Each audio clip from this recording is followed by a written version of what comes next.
Break के बाद आपके सामने हाजिर हैं इमरान खान साहब की गिरफ्तारी के बाद उनकी रिहाई और एक वो सूरत हाल जिसमें मिलिट्री इस्टेब्लिशमेंट से लेके मौजूदा गवर्नमेंट पीडीएम मुस्लिम लीग नून जिसमें शामिल है और इसके साथ साथ पीपल्स पार्टी तमाम ही जमातों पे सवालिया निशान कि ऐसा क्यों हो रहा है कि नफरत की हवाएं जो है वो चलती जा रही हैं, उसको रोकने वाला भी कोई नहीं है। तमाम मौजूद पे बात करेंगे। मेरे साथ मुझे इस वक्त ज्वाइन किया है मुस्तफ़ा अब्दुल्ला बलोच साहब ने। पीपल्स पार्टी से आपका ताल्लुक है सर, प्रोग्राम में आपको वेलकम करते हैं।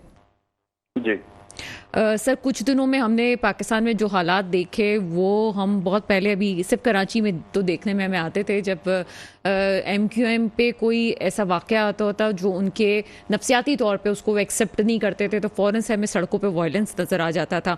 क्या समझते हैं जो कुछ दिनों में हुआ उसको पीपल्स पार्टी किस तरह से देखती है, या पाकिस्तान के मुस्तकबिल में आप अगर देखें तो ये चीज़ें कहाँ नज़र आ रही हैं आपको? बिस्मिल्लाहिर्रहमानिर्रहीम।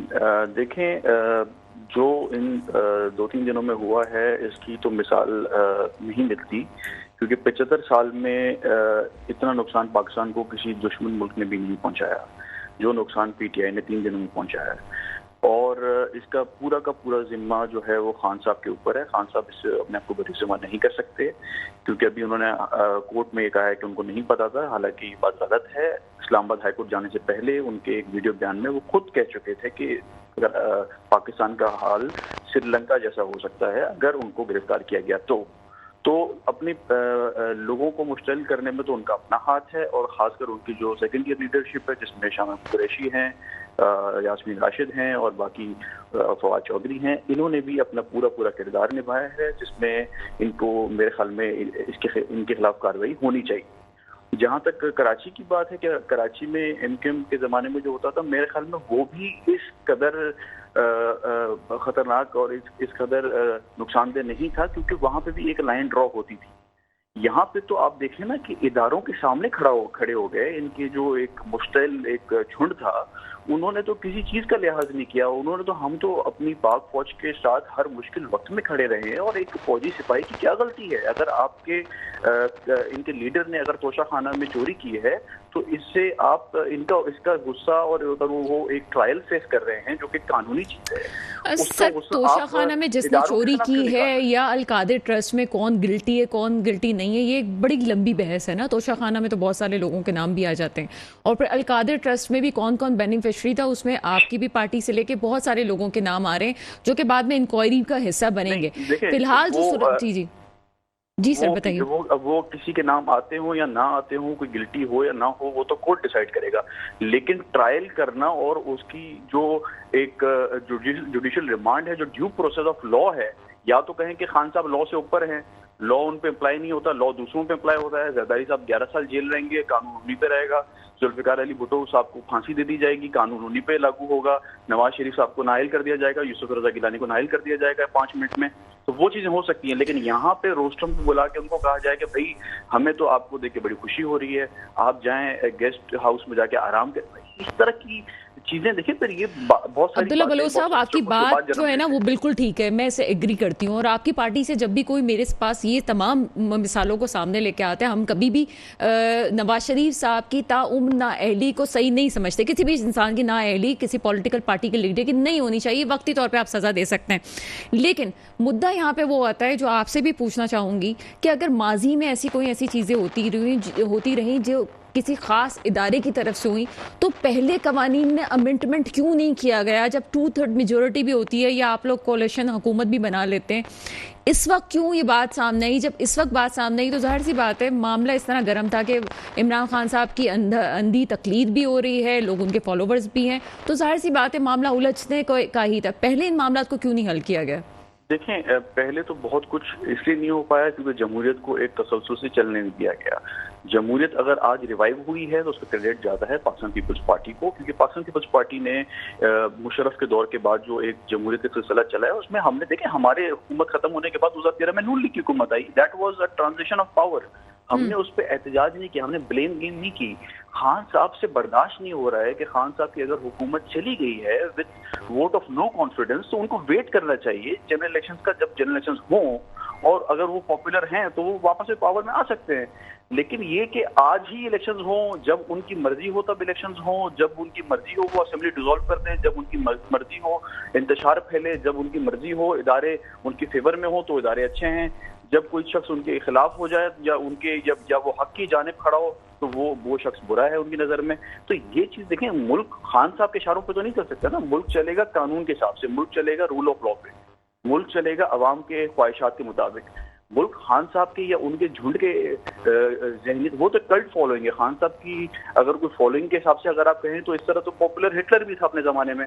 तो क्या हिटलर कोई एक उसको तारीख कोई अच्छा लीडर समझती है? बिल्कुल नहीं। क्योंकि देखें, अगर खान साहब की लीडरशिप क्वालिटी होती तो खान साहब अपने लोगों को मैसेज करते कि आप जो कर रहे हैं, इंतजार कर रहे हैं, वो ना करें। अच्छा सर, चलिए इसको थोड़ा सा हम आवाम के लिए थोड़ा, मैं ही समझती हूँ कि जो कुछ टीवी चैनल्स पे भी हो रहा है, हमारे टीवी शो में इस तरह से ना हो, चीज़ों को बेहतरी की तरफ लेके चलते हैं। मेरा पॉइंट ऑफ व्यू एक सहाफ़त की स्टूडेंट की हैसियत से ये है कि इमरान खान साहब को अगर इतनी बड़ी पॉपुलरिटी हासिल थी तो उनको असेंबलियाँ तोड़ने का फैसला नहीं करना चाहिए था। पहली बात तो ये बात बिल्कुल ठीक है। लेकिन यहाँ पे प्रॉब्लम ये है कि अब 14 मई करीब आ रही है, आप आइन की बालादस्ती की बात करते हैं। आपने अभी थोड़ी देर पहले कहा कि जी लॉ एंड ऑर्डर क्या है, आपकी कानून क्या कहता है, ये सब चीज़ें देखनी चाहिए। तो 14 मई वाले मामले में आप लोगों ने किसी भी तौर से लचक नहीं दिखाई। इस बात को कैसे लेते हैं आप, किस तरह देखते हैं? देखें, इस पे सिर्फ हमारी बात नहीं है, इसमें ऑनरेबल सुप्रीम कोर्ट के अंदर ही एक स्प्लिट है, उनके अंदर ही एक डिवीजन आ चुका है जो कि मेरे ख्याल में लॉजिकल भी है, लीगल भी है। उसकी वजह ये है कि सबसे पहले तो आप सिर्फ 90 डेज को पैरामीटर पे ना रखें, उसको एक बेंचमार्क ना बनाएं। आप ये देखें कि हमारे कानून में ये भी लिखा गया है कि फ्री एंड फेयर इलेक्शंस और एक ही वक्त में इलेक्शंस हों, और उसके अलावा केयर टेकर के हवाले से बड़ा वाज़ेह उसमें लिखा गया है कि केयर टेकर सिस्टम के साथ इलेक्शंस हों। अब क्या आप खान साहब तो चाहते हैं कि क्योंकि वो शायद समझ रहे हैं पंजाब में वो पॉपुलर है बाकी सूबों के मुकाबले में, तो पंजाब में पहले इलेक्शंस हो जाएं, वो सीएम अपना ले आए, उसके बाद वो टोटल इलेक्शन जो है जनरल इलेक्शन जब हो उसमें उसका रिजल्ट उनको बेनिफिट हो, वो रिफ्लेक्ट करे और वो आगे चल के वजीर आजम, शायद उनके लिए वजीर आजम का मनसब आसान हो जाएगा। लेकिन ये तो देखें ना, ये तो एक गलत प्रेसिडेंट हो जाएगा। फिर एक सूबा डिक्टेट करेगा कि भाई ठीक है, ये सूबा अगर आज खान साहब ले गए, कल दूसरी पार्टी ले जाएगी या हम ले जाएंगे, तो फिर वो जनरल इलेक्शंस पे रिफ्लेक्ट करेगा। तो इस हिसाब से तो general elections free and fair नहीं हो सकेंगे। जो भी अच्छा अब्दुल्ला बलोच साहब, थोड़ी देर के लिए चलेगा उस इलेक्शन, ठीक है, कतई कलामी की माजरत चाहती हूँ, थोड़ी देर के लिए पॉलिटिकल हेड हटा दीजिए आप।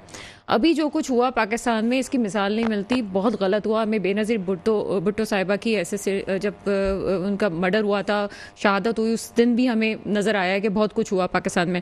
लेकिन ये वाली सूरत हाल बिल्कुल अलग थी, टॉलरेंस वाला मसला था इस दफ़ा। इस तमाम सिनेरियो में हम थोड़ी देर के लिए सोचेंगे मामला हल कैसे किया जा सकता है। आप क्या समझते हैं, क्या पहले तमाम मुल्क के अगर इलेक्शंस की बात की जा रही है कि एक साथ हो जाएं, तो वो क्या नहीं हो जाने चाहिए इस वक्त? देखें, इसका हल बिल्कुल है, और मेरे ख्याल में इसकी तरफ इशारा चीफ जस्टिस साहब ने भी एक तरीके से दिया था कि आप आपस में बात करें। अब खान साहब का ईगो अगर इस चीज को बर्दाश्त नहीं कर रहा, वो किसी के साथ बैठने को डायरेक्टली राजी नहीं हो रहे, और वो अपनी सेकंड ईयर लीडरशिप को उन्होंने हवाले किया हुआ है कि आप जाके बात करें। इस तरह नहीं होता। जब आप मुल्क की बात कर रहे हैं, आप कह रहे हैं कि आप मुल्क के एक लीडर हैं या आप अपने आप को क्या समझ रहे हैं, तो आपने कम से कम टेबल पे आना होगा। आपने बाकी पार्टीज की, देखें सिर्फ खान साहब की पार्टी तो नहीं है, यहाँ पे और भी पार्टीज हैं, उनके भी स्टेक्स हैं, उनके भी वोट्स हैं, उनके भी वोटर्स हैं। तो सब चीज तो जाहिर है एक पार्टी के हिसाब से नहीं होगी। तो खान साहब को टेबल पे आना पड़ेगा। और जल्दी क्या है मुझे बताएं, अगर 2-3 महीने में फॉर एग्जाम्पल जो जनरल इलेक्शन की डेट है उसी में जनरल इलेक्शन हो जाते हैं, एक साथ हो जाते हैं, तो खान साहब की क्या कोई शक है कि उनकी पॉपुलैरिटी गिर जाएगी 2-3 महीने में? मेरे ख्याल में ये सिर्फ एक कोई हिडन एजेंडा है कि पाकिस्तान को इंतशार की तरफ ले जाया जाए, पाकिस्तान की मईशत को और बिठाया जाए। मुझे आप एक बात बताएं कि इस पूरे प्रोसेस से पाकिस्तान को कोई फायदा हुआ है या नुकसान हुआ है? कोई भी लीडरशिप हो, देखो जुल्फिकार अली भुट्टो साहब को आज लोग क्यों पसंद करते हैं या क्यों याद करते हैं? क्योंकि उन्होंने अपनी जात को आगे करके मुल्क को इंतशार में नहीं ढकेला, उन्होंने अपनी जान की कुर्बानी दी। वो भी चाहते तो वो भी फिर इस तरीके का माहौल क्रिएट कर सकते थे, और फिर शायद हो सकता है उनकी जान बच जाती, लेकिन मुल्क फिर शायद किसी और तरफ चले जाता। लेकिन उन्होंने अपनी जान की कुर्बानी दी। ये होते हैं लीडर, इनको लोग तारीख में याद रखते हैं। ठीक है, आज खान साहब की फॉलोइंग सोशल मीडिया पे और बाकी लेकिन जगहों पे आपको नहीं लगता अब्दुल्ला बलोच साहब के ये जो चीज़ें अभी हुई हैं, इसमें खान साहब को मजीद आप लोगों ने अवाम के सामने, जो उनके फॉलोवर्स नहीं भी थे, अब मजीद फॉलोवर सामने आ गए, उनको लगता है कि गलत हो रहा है उनके साथ, आपने मजीद उनको जो है वो एक हीरो बना के कौम के सामने पेश किया। देखिए, खान साहब को बहुत आसानी से मेरे ख्याल में खुद ही सरेंडर कर देना चाहिए था। हमने देखा कि खान साहब कभी व्हील चेयर पे चल रहे थे, उसके बाद आज माशाल्लाह फिट फाट चल रहे थे, चिड़ियां भी चढ़ रहे थे। तो खान साहब मेरा ख्याल है मुस्तफ़ा बलोच साहब, आपका नाम जो मुस्तफ़ा अब्दुल्ला बलोच साहब, मसला ये है कि इन चीज़ों को मैं इसलिए डिस्कस नहीं करती हूँ कि बाज़ औक़ात इंसान की जो मेडिकल इश्यूज होते हैं हमें नहीं पता होते, बाज़ औक़ात हम अपने पैरों पे जोर ना देने के लिए इंजरी के बाद जो है बाज़ औक़ात व्हील चेयर, ये आपसे रिलेटेड बात नहीं कर रही मैं, जो सोशल मीडिया पे चीज़ें चल रही हैं उसको हम थोड़े से तनकीद का निशाना बनाते हुए एक बात को क्लियर कर रहे हैं। मुझे अगर कंप्लीट करने दें, मैं आपको जी सर, कि आप देखें कि हेल्थ इश्यूज बहुत सारे लीडर्स के साथ थे। हेल्थ इश्यूज फरियाल तालपुर के साथ भी थे। मैडम फरियाल तालपुर भी बीमार थी, वो हॉस्पिटल में थी, उनको हॉस्पिटल से यही नैब जबरदस्ती लेके गई थी। तब तो कोई सुओ मोटो केस ही नहीं हुआ, तब तो फौरन कोई जो है वो अदालती हुक्म नहीं आया उनके लिए फेवर में। जरदारी साहब खुद एक सिचुएशन से गुजर रहे थे, उनकी भी हेल्थ कंडीशन जो है सीवियर थी, उनको घर में नैब आई, उन्होंने इजीली अपने आप को हवाले किया नैब के। उन्होंने तो कोई जालों को आगे से इंस्ट्रक्शन नहीं दी कि भाई रोड बंद कर दो, फलाने जगह जला दो। ये तो जब आपके अंदर एक हिम्मत होती है, बुर्दबारी होती है, तो आप with the course of law चलते हैं। हमें भी पता है कि खान साहब के दौर में फेशिज्म चल रही थी, हमें भी पता है कि खान साहब जो है वो किस तरह जो है वो उनके इशारे पे नैब काम कर रही थी, किस तरह उनके इशारे पे जो है वो बाकी इदारे काम कर रहे थे और पकड़ झकड़ हो रही थी। लेकिन हमने एजिटेट नहीं किया, हमने लॉ को सामने रखा और हमने जमहूरियत को देखते हुए, हमने जमहूरियत के तसल्सल को चलाने के लिए हमने अपनी ज़ात की और अपनी वक्त की कुर्बानी दी और जेलें काटी हैं हमारी लीडरशिप ने। तो हम कभी भी नहीं चाहेंगे कि किसी एक शख्स की वजह से जमहूरियत डिरेल हो, लेकिन खान साहब को भी चाहिए था कि जब उनको लगा कि केसेस उनके खिलाफ हैं तो he should have face the law. वो अपने आप को सरेंडर कर देते, वो इस तरह एजिटेशन ना करते, तो मेरे ख्याल में इस तरह के गिरफ्तारी उनकी नहीं होती। उन्होंने खुद वो भाग रहे थे, basically he was running away. एक उनके अंदर शायद वो ना हौसला है, ना हिम्मत है कोर्ट को फेस करने का, जेल को फेस करने का, ना कभी वो कर पाए हैं। तो यही रीजन है। आज देखें ना, एक दिन के अंदर किस तरह जो है वो बाहर आ गए, वो तो खैर वक्त बताएगा। लेकिन खान साहब के अंदर वो हौसला नहीं है, क्योंकि वो उस नेचुरल लीडरशिप उनके अंदर नहीं है, वो एक सिलेक्टेड जो हम कहते हैं होता ये मुस्तफ़ा अब्दुल्ला बलोच साहब, मसला ये भी है कि पाकिस्तान की तारीख कोई हमारी बड़ी अच्छी नहीं रही लीडरशिप के मामले में। शहीद रानी को खोया है, ये बात सबके सामने है। मुख्तलिफ हमले भी होते हैं ना, ये सबके सामने है कि जो कुछ पाकिस्तान की तारीख में हुआ। अगर इनका कंसर्न था इमरान खान साहब का कि उनकी जान को खतरा है, तो एक दफ़ा हो भी चुका है। इसको आप इस तरह से इनकार नहीं कर सकते कि उनके साथ कुछ नहीं हो। आप यही देख लीजिए ना कि कोर्ट के अहाते से एक शख्स को गिरफ्तार किया जाता है, जबकि वो 7 केसेस में जो है वो अपना फैसला सुना के बाहर आ रहा होता है और उस वक्त उसको गिरफ्तार कर लिया जाता है। आज कोर्ट ने भी कह दिया गलत है।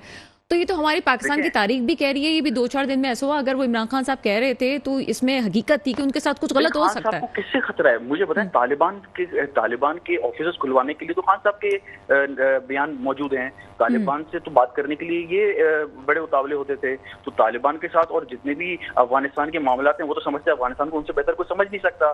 सारे ताल्लुकात इन्हीं के हैं उस तरफ। तो इनको किससे खतरा है? मुझे ये बात समझ नहीं आती। खतरा तो पीपल्स पार्टी को था, खतरा तो बाकी जमातों का था, जिनके खिलाफ जो है ना वो फिर आपने देखा भी किस तरह चीजें हुई हैं। तो खतरा तो खतरे के बावजूद मोहतरमा को खतरा था। मोहतरमा सामने आई, वो एक खातून होकर उन्होंने हिम्मत दिखाई। तो खान साहब बातें तो दिलेरी की करते हैं, ठीक है, I can understand, security protocols होने चाहिए, लेकिन खान साहब ने अपना मजाक बना दिया है। जो सर पे डब्बा लेके घूमते हैं, इट्स नॉट सीरियस। मतलब इसको अच्छे पैरा उससे नहीं देख सकते। खान साहब ने अपने जो एक इमेज है उसको खुद ही टार्निश किया है। और कहने का मकसद ये कि अगर वक्त पे ये अपने आप को सरेंडर कर देते तो मेरे ख्याल में jail is the very safest place. अगर उनको कुछ वक्त जेल में रखा जाता, एक लीगल ट्रायल वो फेस करते, जुडिशियल रिमांड में होते वो, तो मेरे ख्याल में इतना ड्रामा भी ना होता। और इस तरह जो खान साहब को लग रहा है कि उनके साथ अगर कुछ डिफरेंट चीज हुई है तो वो भी चीज शायद ना होती। लेकिन इसकी सबके जिम्मेदार मेरे ख्याल में खान साहब खुद हैं, क्योंकि खान साहब ने अपनी जात को और इंतशार को तरजीह दी है। उन्होंने उनके अंदर पीस नहीं है, he is not a piece lover. उनकी जो पॉलिटिक्स का एक वो रहा है, वो सिर्फ नफरत और एजिटेशन रही है। तो वो समझते हैं अच्छा मुस्तफ़ा अब्दुल्ला बलोच साहब, शायद वो आगे ले जा सकते हैं। मेरा हाँ, आप बहुत पॉजिटिव चीज़ों को लेके चल रहे हैं। मुझे एक चीज़ बताइएगा कि ठीक है, अभी जितनी पॉलिटिकल पार्टीज़ हैं, जितने स्टेक होल्डर्स हमें नज़र आ रहे हैं, मुस्लिम लीग नून में भी एक हमें अंदरूनी इंतशार नज़र आ रहा है, जिसके आगे हमें चीज़ें नज़र आएंगी यकीनन, जो आगे इलेक्शंस होने वाले हैं। पार्टी के अंदर इंतशार पाया जाता है। एक वाहिद पीपल्स पार्टी दो सूरतों में इस वक्त ठीक चल रही है। एक तो पार्टी के अंदर कोई इंतशार वाली कैफियत नहीं, दूसरा ये है कि मुस्लिम पीपल्स पार्टी की अपनी तारीख रही है कि टेबल टॉक में बड़े मास्टर हैं, चीज़ों को बेहतर करके लेके चलना चाहते हैं। अभी जो पाकिस्तान की सूरत हाल है उसमें क्या कोई स्ट्रेटजी बनाई गई है बिलावल भुट्टो जरदारी साहब की तरफ से, आसिफ अली जरदारी साहब की तरफ से, आपकी पार्टी की तरफ से कोई मीटिंग ऐसी हुई है या होने जा रही है कि जिसमें आगे मामला को तय करते हुए एक लाहे अमल तैयार करके मामला को अफाम तफहीम से हल करने की कोशिश की जाए? देखें, जिस स्पीड से डेवलपमेंट हो रही हैं और चीज़ें वो आपके सामने एक दिन में कुछ और, अगले दिन कुछ और नतीजे आ रहे हैं, तो फिलहाल तो कोई ऐसा इस हवाले से मीटिंग या डिस्कशन नहीं हुई। लेकिन हाँ, पार्टी को मुनज़्ज़म करने के हवाले से, और जो बिलावल साहब ने जो इंडिया का एक दौरा किया जिसमें उन्होंने पाकिस्तान का मौक़िफ़ रखा और काफ़ी हद तक उनको पज़ीराई मिली इंटरनेशनली, पाकिस्तान में भी उनके जो PTI के चाहने वाले हैं उन्होंने भी तारीफ़ किया कि हाँ, ये इन्होंने बिलावल साहब ने जो एक इमेज रखा पाकिस्तान का और उन्होंने पॉजिटिविटी दिखाई। इंडिया ने जो रिस्पांस दिया आगे से वो उनका ज़र्फ है कि उनको मेहमान नवाजी का वो रखना चाहिए था, लेकिन वो नहीं रख सके। लेकिन बिलावल साहब ने एक अच्छा पॉजिटिव इम्पैक्ट रखा कि भाई ठीक है, हम बात करना चाहते हैं या हम चीजें आगे बढ़ाना चाहते हैं, लेकिन कश्मीर के जो मामलात हैं उनको ठीक किए बगैर हम आगे नहीं बढ़ सकेंगे। और उसके अलावा ब्लेम गेम करने का कोई हल नहीं, सबसे ज्यादा जाने पाकिस्तान ने खोई है, लोगों ने, पाकिस्तानियों ने खोई है, इंडिया ने नहीं खोया इतना। तो खैर उस हवाले से वो तो बिल्कुल अपना जो रोल अदा कर रहे हैं, हुकूमत में भी उन्होंने एक साल के अंदर जो एक एज ए फॉरेन मिनिस्टर अपना किरदार अदा किया, वो सबके सामने है। उसके अलावा इस सूरत हाल से निकलने के लिए मेरे ख्याल में आज बिलावल साहब ने एक स्टेटमेंट आया है कि वो जब PTI को बैन करने की बात हुई तो उन्होंने कहा कि मैं नहीं चाहता कि PTI बैन हो, PTI एज ए पार्टी है, ठीक है रहे। और देखिए ये पॉजिटिव, ये जमहूरी सोच है, ये उस शख्स की सोच है जिसके साथ इमरान खान ने, जिसके खानदान के साथ जो है ना वो रिवेंज लिया, जिसके खानदान के साथ इमरान खान ने बदले लिए। वो शख्स कह रहा है कि मैं इस पार्टी को नहीं चाहता हूँ कि बैन हो, ठीक है रहे, लेवल प्लेइंग फील्ड देते हैं, भले इलेक्शंस में हमारे सामने खड़े हों। तो ये चीज है, ये फर्क है। खान साहब के आज दौर होता तो शायद खान साहब कब भी बैन कर चुके होते पार्टी। कोई भी पार्टी अगर आज PTI की जगह होती तो खान साहब बैन कर चुके होते, उनके पास पावर होता। This is the difference.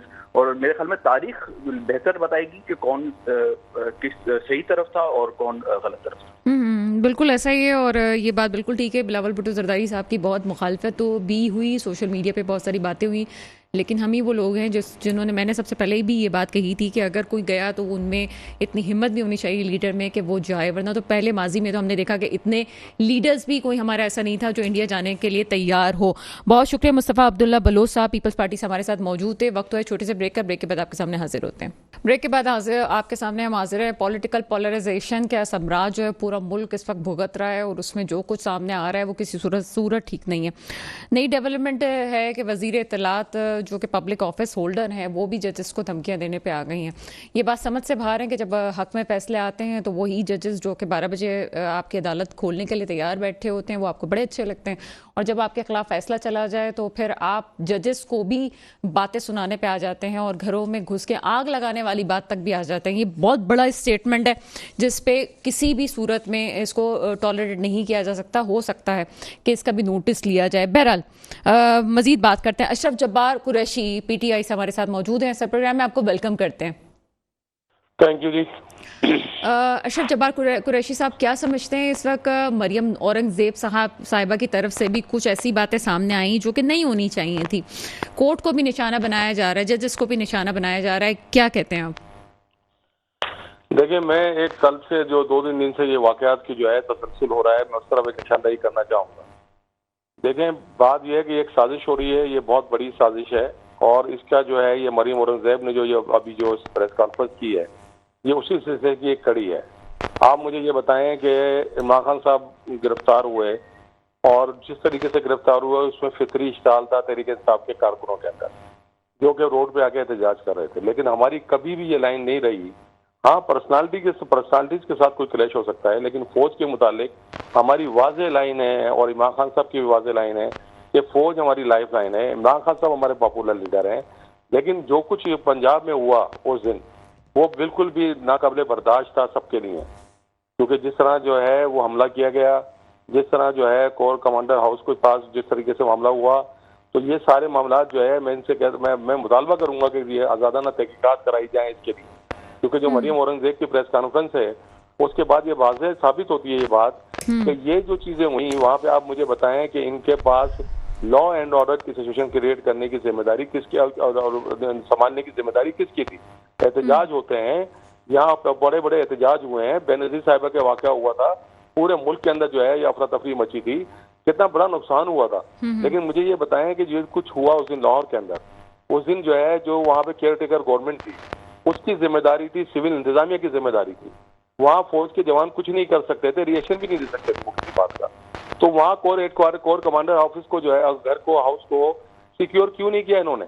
वहाँ कैसे एक्सेस दिया गया लोगों को? चलिए अशरफ जब्बार कुरैशी साहब, ये बिल्कुल एक अलग बात है और जिसको बहुत सारे प्रोग्राम्स में मैं आपको बताना चाह रहा हूँ कि ये एक साजिश है। ये असल जंग जो है ये नून लीग पीटीआई के साथ लड़ रही है, क्योंकि पंजाब इनके हाथ से निकल चुका है। बाकी पूरा सिंध भी था, सिंध में क्यों नहीं हुआ है सब कुछ? यहाँ पर एहतजाज हुआ है, यहाँ पे सिंध में भी एहतजाज हुआ है, जो बसें जलाई गई है, बस की कीमत 8 करोड़ रुपए थी। सर देखिए मेरी बात सुने, मैं कह रहा हूँ मैं इसकी मजम्मत करता हूँ कि होता है, मैं ये नहीं कह रहा मैं इस बात को कहीं सही हुआ, मैं ये कह रहा हूँ जो कुछ लाहौर में हुआ वो कुछ तो यहाँ पे सिंध में भी नहीं हुआ, केपीके में भी नहीं हुआ। वो कुछ जो है जो कुछ वहाँ पर हुआ, एक तरफ इसको डाइवर्ट करने की कोशिश की गई है सारे मामलात को, और हमारे जो है जो मैं कहूँ कि जो हमारी लाइफ लाइन है उस तरफ भी जो है हमले किए गए हैं। मैं तहरीक इंसाफ के कि अगर कारकुनों ने किया होता, मैं तो जानता हूँ ना, इमरान खान साहब को जिस दिन गोली लगी थी, शारे फैसल उस दिन हमने बंद की थी, यही शारे फैसल थी, यही पीटीआई के वर्कर थे।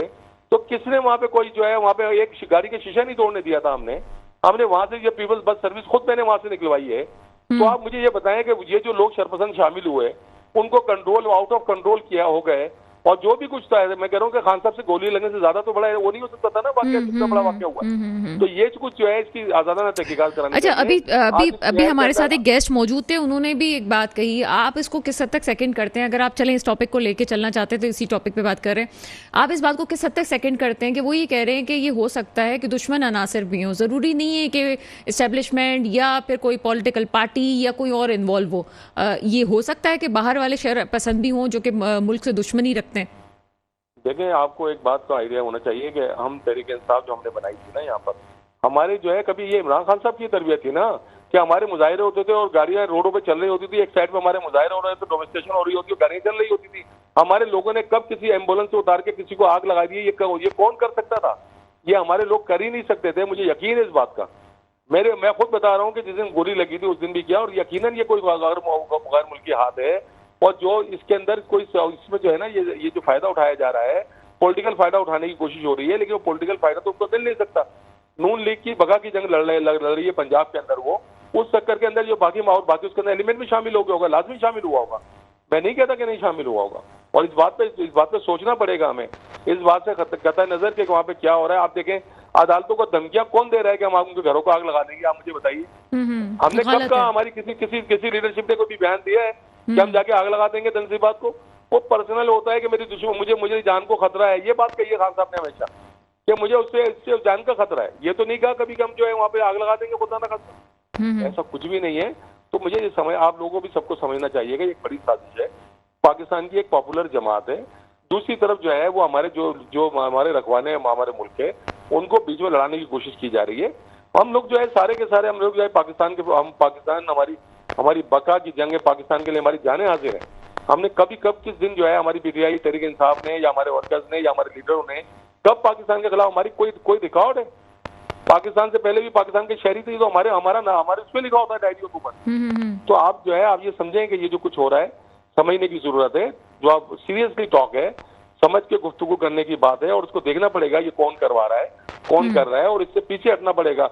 अगर हमें 2 कदम पीछे हटना पड़े तो हम 2 कदम पीछे हटने को तैयार हैं, लेकिन बाकी लोगों को भी 2 कदम पीछे हटना पड़ेगा, बैठ के बात करनी पड़ेगी, और इसके अंदर किसी तीसरे को फायदा नहीं उठाने देना चाहिए इस बारे में।